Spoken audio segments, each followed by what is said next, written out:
My name is Elena Gibson. I am a pole dancer and a pole dancing instructor. I also teach ballet for all levels and ages, and I teach aerial dance to adults and children. And I also teach stretching, strength, movement in general.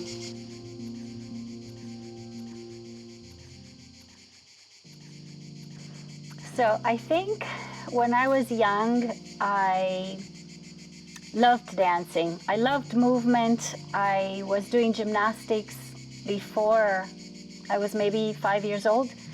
And then I followed through with dance. And in short, I became a dancer. I became a ballet dancer at first. It was just something that was in my family.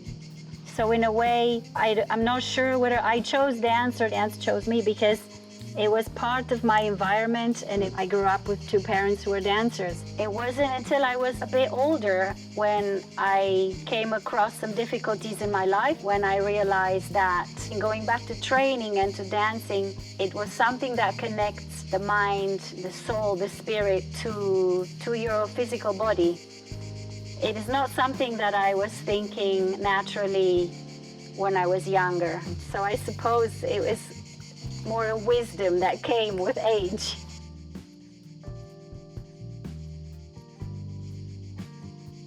I never worked online prior to the pandemic. I always worked in person, and I was a little bit skeptical about how I could help people, help my students through the internet, while I was very much, for decades, I was very much involved physically and helping people physically in studio and in person. But I started this group. In this group, I have people of various ages and abilities, and it's been really a really interesting journey for me, not only working with different age groups together, but also working online and trying to overcome the obstacle of working with people while I'm not able to physically help them. It's been a real learning experience for me, and it's become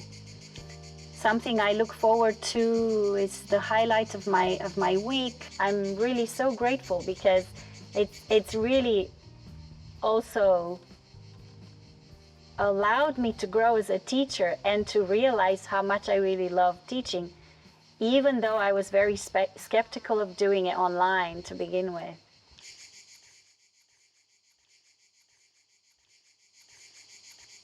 Definitely over the years, I have learned that the age of the practitioners of pole dance has grown in both directions. So we have more and more participants who are younger and also to an older age.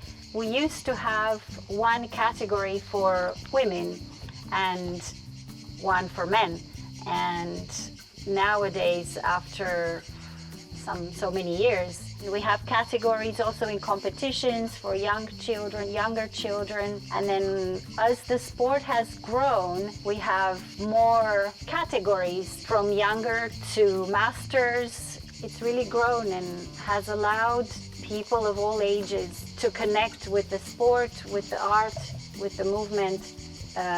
In certain communities, women would approach me in their 40s and think, oh, am I too old to be doing this? And I would always just say, you're only as old as you think you are and as you feel you are, and that it really doesn't matter. It's just how you feel, and your age is just a number. As long as your body physically can train and you don't have major problems physically, then you should give it a try. And now I see people of all ages approaching it with more confidence, and of course I have students of all ages as well. It's really been embraced by so many different ages, and it's wonderful to see that grow over the years.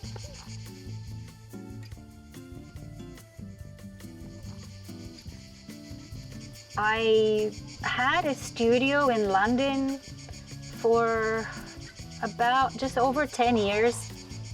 And I remember asking my students, what makes me different? Why do you come back to me? Why do you train with me for 10 plus years?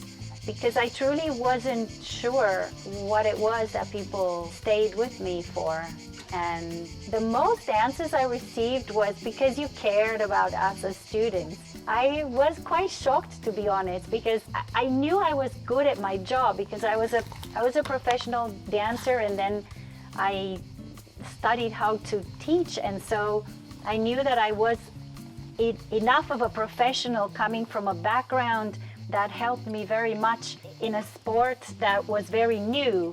So I felt like I had the background that was needed to make sure that I was a good teacher. But I didn't know how I was different to other teachers or how I was different to other studios. Then I learned from my students that it was because of this connection, perhaps this empathy that I had, that I learned also over time to work with people who didn't know right from left, didn't know how to move to rhythm, didn't have awareness of their body.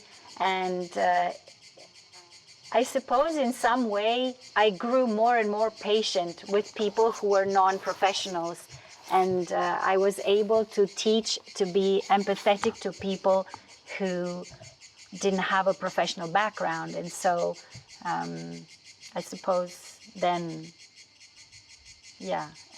my students felt that they were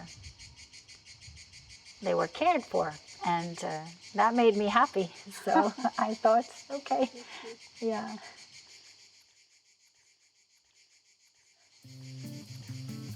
Yes, so I have a daughter who is very naturally able, talented, and naturally happy to be dancing. And then learned over time that she is very free-spirited, so she likes to create. She is not so fond of working in an environment that requires a lot of a rigid structure and discipline as well, and a lot of repetition and hard work. So I think for me as a child, I learned early on that it was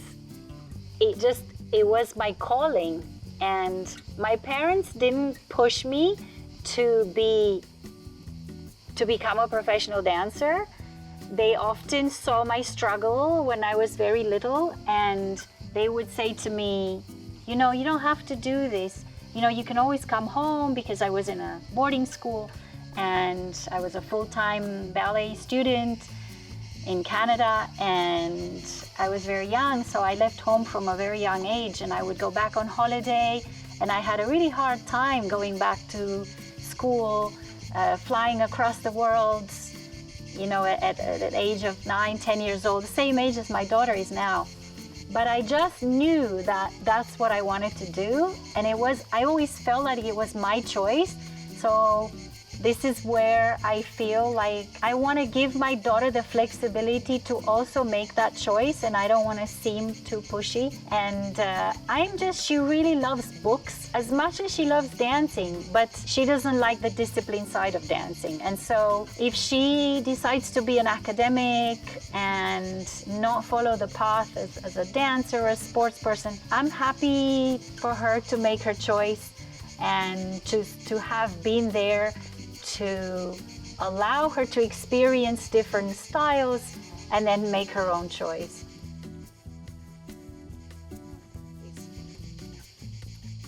So I think myself in 10 years' time, right now I feel that I could still dance forever and teach forever.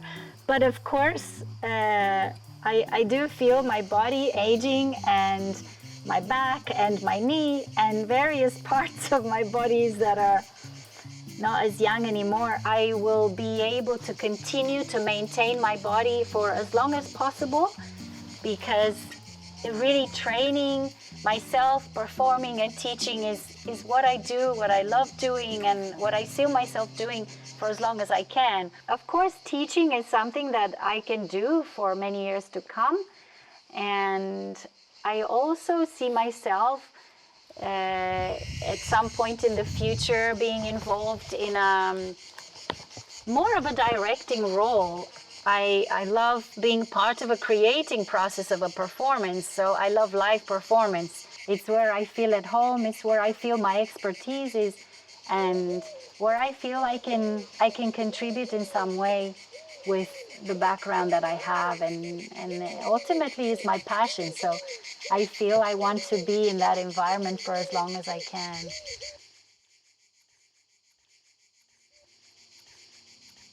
I think circus has brought extra elements to me because you can be immersed in an experience where you have people all around you at all levels. So you can see acrobatics, you can see swimming, you can see dancing, you can experience emotions, but you have visually more of a complete aspect because it's not as one-dimensional. It's more, I see it as a 3D experience all around you. So to me, it's more exciting. I feel like I can be a kid and I can experience joy, and it is from different sources, and it just comes to me, and it's just real and really exciting. I would love to be involved in a production where the world of professional dance and the world of professional circus are combined in a way to create an experience that is multi-dimensional and that has so many different elements to it, where people can be immersed in such experience. I heard something. She said, "Yes, I see you there."